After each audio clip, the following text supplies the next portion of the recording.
So welcome everyone. We are here to talk about using plugins to share code on several Unreal 4 projects.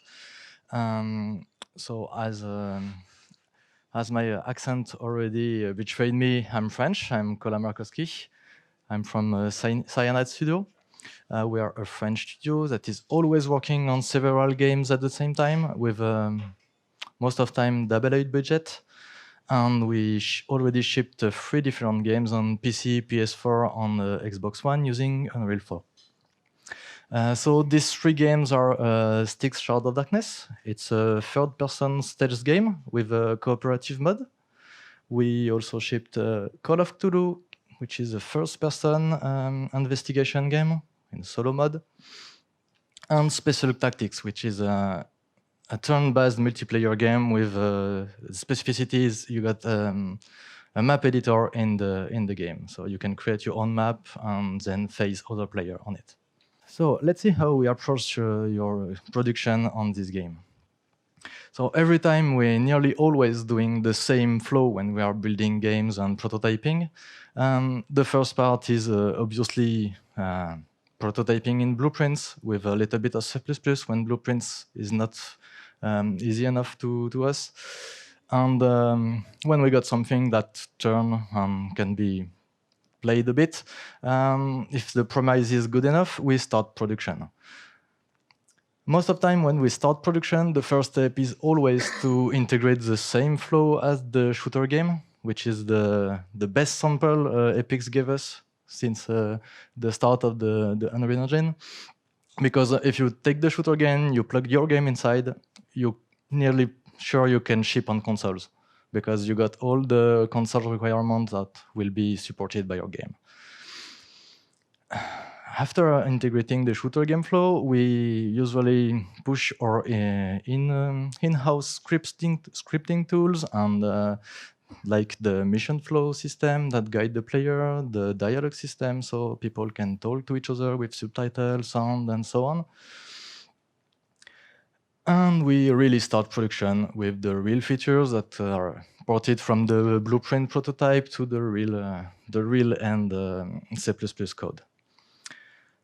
At the end of the production, like everyone, we struggle with the controller accounts, with the console requirements, and after that we start submission and hopefully we ship. So let's see how it looks in a simple diagram. So for the sample I took is Styx and Cthulhu. So the blue boxes are the Epic code. So you got the engines, different engine for these two games, the shooter game sample, and that's it for the Epic code. In light gray, it's the project code. So we got the specific code for Styx and specific code for Cthulhu, obviously. And the red arrows are the nightmare. It's when you start copy-pasting things from the shooter game, but you need to edit it a little bit so it fits your need in your game. And you start struggling with renaming things, with finding where to put it with your own design. So we need to improve this a little bit. Styx was the first game we started, so it was the first one to copy-paste the shooter game flow inside its own project and to create the first version of the Cyanide tools. When we started Cthulhu, it was nearly the mid-time of production for Styx. We took only the shooter game flow, not the online part, because it was just a single-player game, so we didn't need it. And we copy-pasted the Cyanide tool, so the mission flow system, the dialogue system, and we added all that we needed for Cthulhu that was a bit specific for a dialogue point of view. You can easily imagine a third diagram with the exact same flow for the Special Tactics game. We did the exact same thing a third time. So, what can we improve in this design and this workflow? The first thing we can improve is that the controller flow and the console account system handling and all the check we need to do on the player to know if he's allowed to play the game, if he's allowed to save the game and everything, is for now it's done every time we start a new project. So it's something that is a big loss of time and a big loss of energy and money. It's also the highest risk when we enter submissions, because every time you do the account handling differently, you integrate new side effects, and so you also integrate new fails in submissions. The Cyanide tools are mostly a real copy-paste with a really small addition in the code every time. So in fact, we always take the latest released game, we take all the tools from inside, copy-paste in the new game, and remove stuff we don't need. So when you are the programmer in charge of this, it's like being Bill Murray, for those who know the film.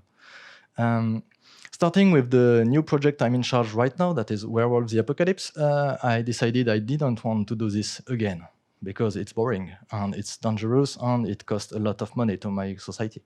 So I started with a new command code bars. Instead of copy-pasting the mission, all the tools and the shooter game flow straightly inside my project, I copy-pasted it in a plugin. Why did I choose a plugin? The first and main reason, it's like a plugin can be also plugged out. If you decide it doesn't help you for your game, you can just remove it.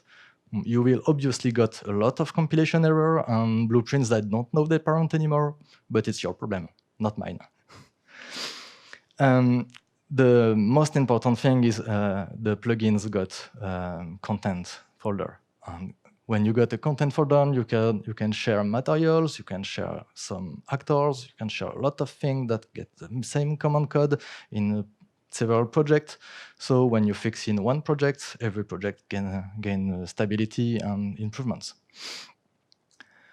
And the last point, it can contains both the runtime and the editor module. So you can get all your tools and your runtime elements in the same plugin, so in the same spots. So the flow I'll choose is just to nearly copy-paste the shooter game inside a new module, make it a plugin, struggle a little bit to get it compiled, remove everything that was shooter game specifics, like the shooting part, the weapons, and everything we don't need for a stealth game, for example. And once it was compiling, I had to remove the slate to use some user widgets, because everyone here that already had made some slate widget, no, they don't want to do slate widget anymore. And then I just take the best part of whole or free game, look at all the tools we had in it, take everything that can be generic and put it in the new plugin. Obviously, now every time we are building a new feature for a game, we start with the first question, which is the first test for the feature, that is that generic enough to be in the plugin? Is that feature only needed for my project because it's something really specific to a football game or a beat them all game? Or can this be used like in 2 or 3 years for something else and win time? So if I come back to my small diagram I showed previously, here is how I build the CyaTool. So the CyaTool is just the plugin, and it inherits the same code that the shooter game for the game flow, all the online feature for like play together, invitation, everything that is already available in the shooter game is also in the CyaTool. And then I pushed all the I pushed all the tool in the same module. And the good part in here is that it's the last time I did the red arrows. I won't copy-paste code anymore in my life, and I'm really happy about it. So here is what it looks like now with our 3 projects that are in production right now. So there is Werewolf the Apocalypse on the left, that is the project I'm in charge of. 2 projects that are not really announced right now, so it's named Project 2 and 3. And we also got 2 prototypes since 2 or 3 months. they are not here because it will be like the project 2 or 3 with another name. So now each project only had to override what they need from the tools, like in Werewolf of the Apocalypse, when you are talking to someone in a dialogue and you fail some answer, it can give you some rage that can maybe shift you into a Krynos, and you can just beat them with all people just afterward. It has no point having this feature in the other game, so it's a dialogue node that only exists in the werewolf part of the game. It's obviously not explicitly shown here, but all of the projects straightly use the engine. Here is what you got when you're using the game template we got in Cyanide. So when you are playing with Unreal Engine, you got the third-person template blueprint, the C++ blueprint, first-person blueprint template, and everything so on. And so we got our own version of the game template. So when you use this template, you will get a default mannequin for the player, another for the AI that just do nothing. It's just a guy you can put in the level. We've got a welcome screen that handle everything for the consoles, a main menu. The main menu got a menu stack system, so you can push a sub-menu inside, and you won't change state. You will stay in the same place. And you can either play the continue button, which will load the main level you defined in the config file, or maybe the last save, depending on your game. Once you get in game, you will be in the exploration map. It's a really basic map made only with cubes that can allow you to get the basic 3C for your character without having to build the map yourself. And the main menu has a specific version that is named the pause menu. It's the exact same code, but as it knows you are in the game and playing, it won't display the continue button. It will be a resume button instead, and you will have a back to main menu button. So now let's talk about the supported tool in the plugin. So the two most important tools that are used by all the narrative designer and the level designer is the mission flow system and the dialogue system. The mission flow system allows placing actors into the level. So it's just cubes you can drop into the levels, and then you can make hierarchy of actors, and it will look like a behavior tree, but it will be in the level, which looks pretty weird. But in fact, we chose this way of scripting the mission flow because when you're in the package game, you don't have the behavior tree. You don't have the event graph either. So you don't have any representation of how is your mission flow state right now. So the actors are placed a bit away from the gameplay level, usually, because you don't want to see the debug cube instead in the middle of your levels. And we got a few debug commands to teleport onto it, to see what's inside. You can also open debugs menu that will display every state of every nodes and everything. We'll go a little bit more in detail on it a bit later. And we also got the dialogue system, which is as the Unreal version of the player, of a dialogue player we made for a totally other game. So we got a dialogue editor tool that is freely available on GitHub. I'm not sure it's the last version and it supports everything the CyaTools supports, but it's available and you can create nodes, create dialogues, decide which animation should be used by which talker, and it exports JSON files. You can import the JSON files straightly inside the editor, and you will get a USAid that is mostly better in terms of optimization than a JSON file, and we can be able to make people talking to each other with a specific note instance, like playing just a sentence with a lip sync, asking question to the player with a list of question, with action, triggering custom events in the level event graph when you trigger some sentences, and so on. We got a lot of tools that went into the plugins, because as soon as we made our free games, we thought that we always did the same thing. Like, you need the gameplay option, you need the graphics option, you always need asynchronous save game for read and write to be compliant with the consoles.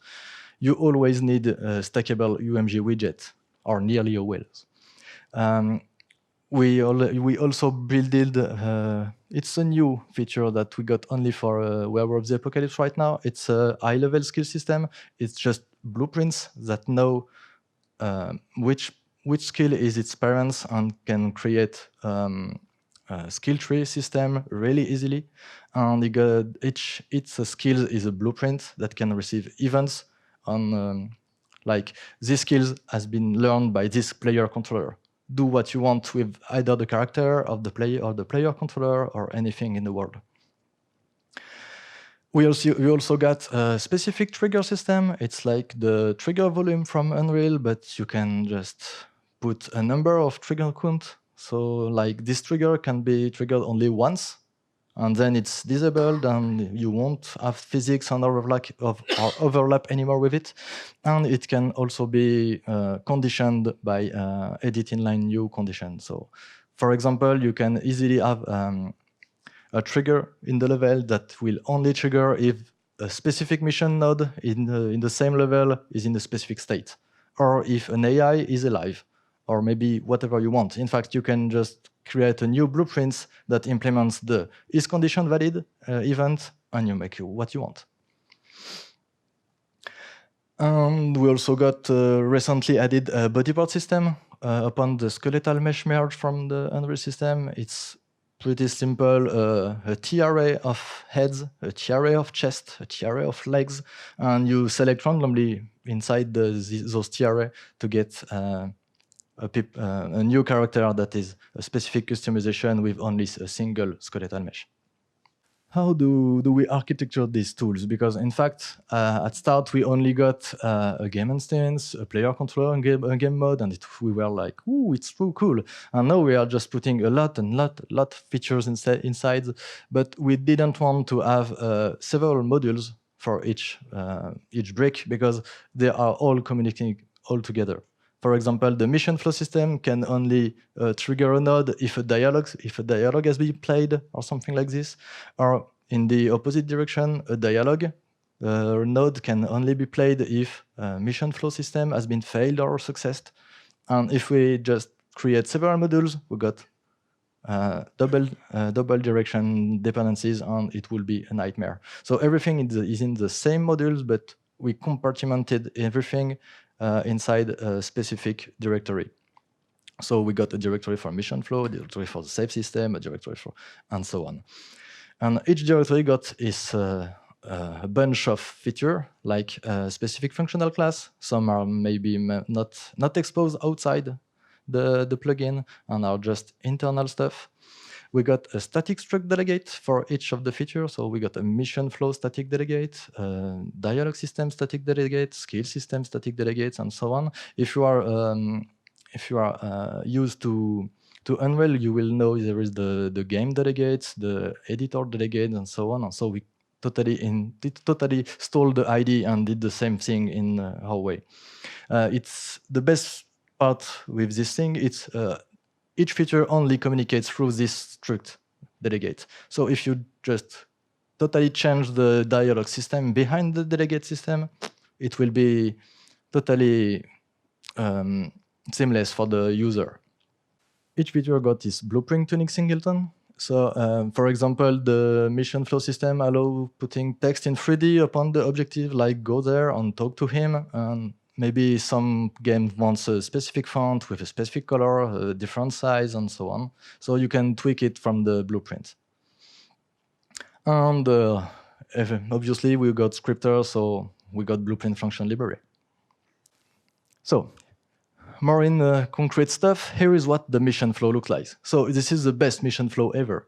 It's a sequence that asks the player to reach a door and talk to a guy. I think we got a blockbuster here. So there is just 3 nodes. It's the mission flow I will build in the demo at the end of the presentation. So yeah, I won't go too far and too deep into the complexity of the feature, but there is a root node that is a sequence. So every children must be validated one after in another. You can also create end nodes or OR nodes. Some nodes can be optional in the sequences, and so on. You can see on the right the detail panel from the, I don't know which node I just selected, but you can see the type of the node, its ground state, if it's optional or not, the operator type, the localization text from the UI when you are on the mission recap at the end of the level, and the localization text in 3D, and so on, a lot of stuff. The marker, if you want some icons. And we will see myself doing it in a demo later. And this is the mission flow tuning. So it's just a big data asset blueprint with where you can select the objective set color, the objective font, and which texture is associated with which ID for the marker system, and something not really relevant to go more in detail. So this is cool stuff, but let's see how it's helped someone to create a game. So I will show you a quick video of me. It's a footage of me building the marvelous game we just talked about, like register and talk to this guy. And we will see it's pretty straightforward to see. So this is what we got when you create a game with the CyaGame blueprint template. So it creates a new project with 0 C++ code. So it's full blueprint. And if you play it, you got the press start, you got the main menu, you got the debug menu for the level, you got games options, you also got graphics options, and sound options, and thing everyone already know and already did a huge amount of time if they got a huge amount of games, and you can go to play the game.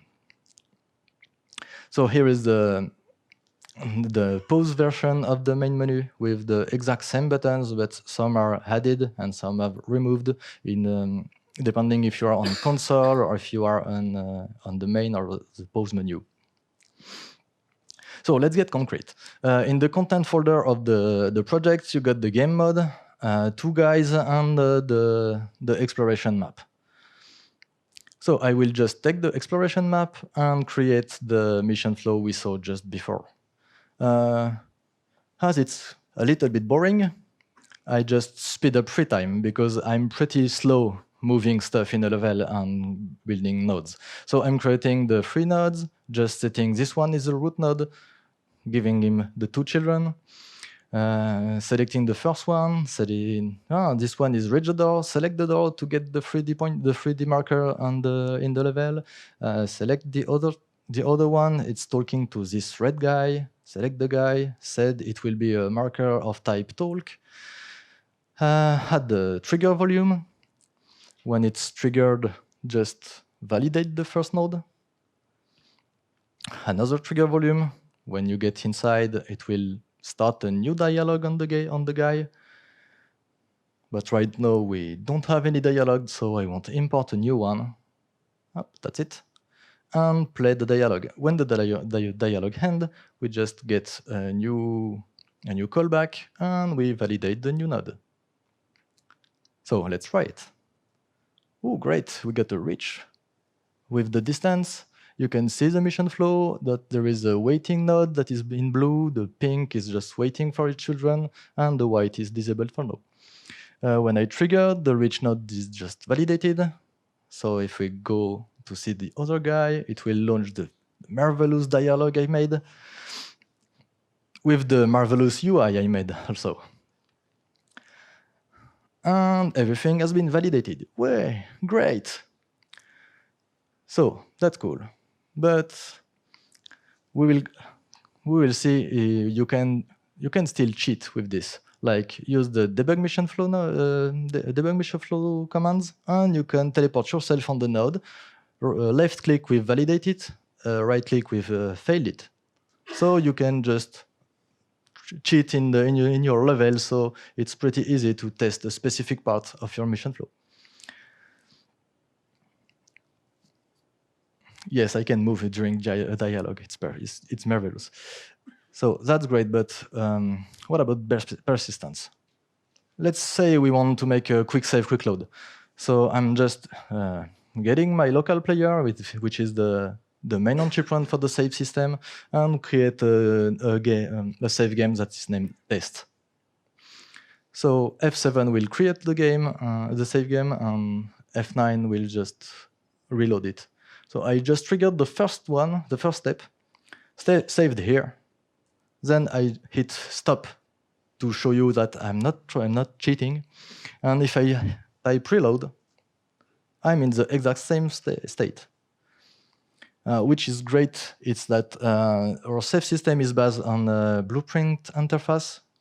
So if you just implement this interface, your actor will be collected and will be serialized in the save game. Let's tweak a little bit. I think this white text are a bit boring. Let's get a really beautiful pink for the text and blue for the icon. Or maybe it's the opposite. I don't remember. Ta-da! So if you were a real designer, you could have just used a real font and tweaked your game visual with only 2 clicks. Okay, so that's great, but for now, what's on radar for us? I think next week I will just port it to 4.22 because I didn't have the time this week.